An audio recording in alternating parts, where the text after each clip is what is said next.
Greetings, family. I want to talk about a subject that is near and dear to my heart, and I felt compelled to address it on Brother Phil's The Advice Show. Now, when you look at the state of our black girls and the state of our girls, period, you see that, we are in peril. They are in peril. And I include myself in that number. And what do I mean when I say we are in peril? Well, I saw several statistics. The World Health Organization International revealed that 20% of women have been sexually abused by the time they got to age 18. The statistics said that the percentage for men was between 5 and 10. Now, a couple of weeks ago, there was a study that revealed 60% of black girls up to the age of 18 have been sexually abused by someone that they know. And that was just a small sample that was reported. And the number is probably higher. Now, I am a sexual abuse survivor, so I know that I'm in that number. And I have 4 daughters. And it's important for me not only to protect them from sexual abuse, but to teach and train them how to avoid that happening to themselves. So what I wanted to do was just offer some tips to mothers, because in the black community, this is a hush-hush thing. We don't want to talk about sexual abuse. And not only do we not want to talk about sexual abuse, a lot of times we find ourselves in situations where we ignore it. We deny that it's even happening when we see the signs. A lot of our single mothers, single sisters, will invite men over to our house, people we don't even know, to be around our little girls and not even have a thought of protecting them because we're so desperate to have a man. And so I just wanted to just give some tips about how to protect our daughters, and not just our daughters. Let me say this, our sons as well, because in this depraved world, we're seeing more and more of our little boys being sexually assaulted, not by just men, but also by women as well. So we got to protect our children, period. Now, the most important thing is that we got to be a part of their lives. And when I say be a part of their lives, we have to know exactly what's going on in their lives, from our young toddlers to our babies to our teenagers, because they want their freedom. They want to be able to leave the house and do what they want to do. But you got to get up in their business. I have a 16 and a 15-year-old, and I promise you, I am extremely a part of their life. I'm all up in their business, all up in their room, all up in their social media. So you can't apologize for being a part of their lives.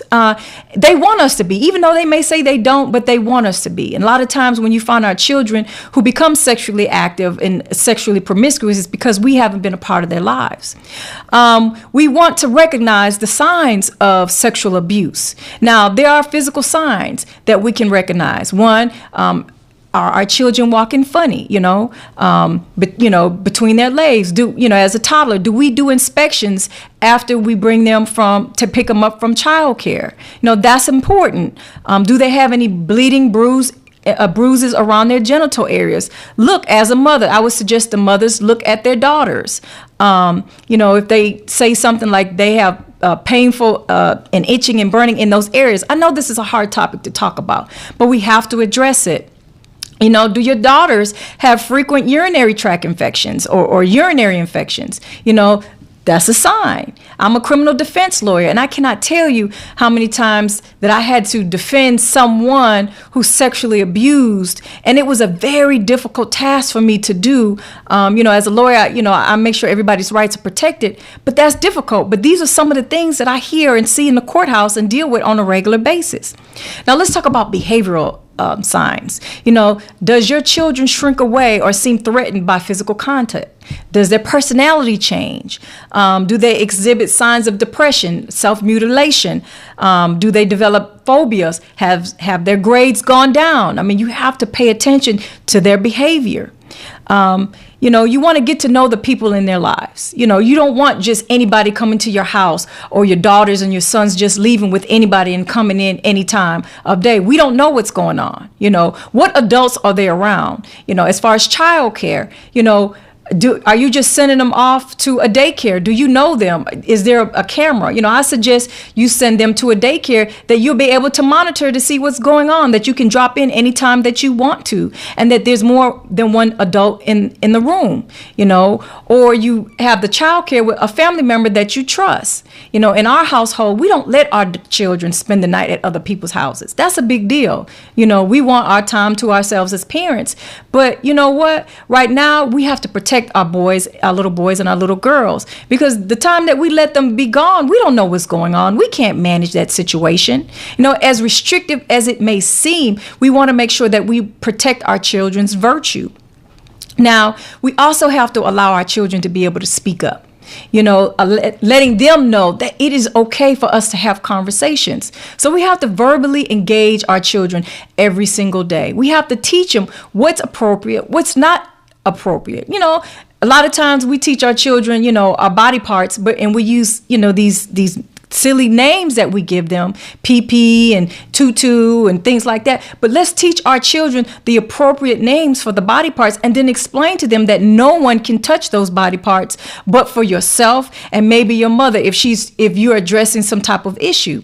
But absolutely no men looking at our little girls. At a certain age, dads should not even be looking at the little girls. And mothers, you have to be a hawk about it. We're not accusing our husbands. We're not accusing our sons and our brothers, but we still have to be mindful of our children, because the feminine body is a beautiful body. It's an attractive body. And especially when we're dealing with our budding teenage girls, you want to be able to make sure that they are protected. I know Erykah Badu talked about extending the skirt hemline, and a lot of people went in an uproar because her point was that we have to protect our girls. We have to protect the female. We have to protect our sons in this day and time, unfortunately. Now, in speaking with our children, we have to let them know that we are open and we are there to speak with them, and that anything that they tell us that we're not angry about. And mothers, when you get signs that there's a man abusing your child, don't be in denial, right? There is help out there. I know I've dealt with many women who found out that their daughters were sexually abused and they didn't know what to do. It was easier for them to stay than to deal with the ramifications of leaving this man.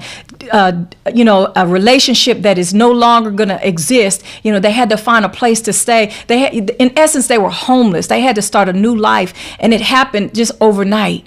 It may be a difficult thing, but I promise you, your baby girls, your son's virtue is way more important than allowing them to stay in a situation that will destroy them on the inside. And then finally, we have to let them know that if they can't talk to us, then allow them to talk to someone else. Let them know that it's okay to tell somebody that it has to stop now. So this is just a few things that I wanted to address, tips to give to you as it concerns protecting our little girls' virtue, recognizing sexual abuse because it's rampant. We're ignoring it. And once a girl or a boy has been tampered with and violated, you can't get that back. So we have to protect our children, especially our little girls. Once again, when you teach a man, you teach an individual. When you teach a woman, you teach a whole civilization. And a nation cannot rise higher than its woman. So we must protect our women. Thank you again for allowing me to speak on this very difficult topic. You can follow me on Instagram, Twitter, Facebook, Sadiyah Evangelista. There's an organization that I helped found, which is called Queendom Come.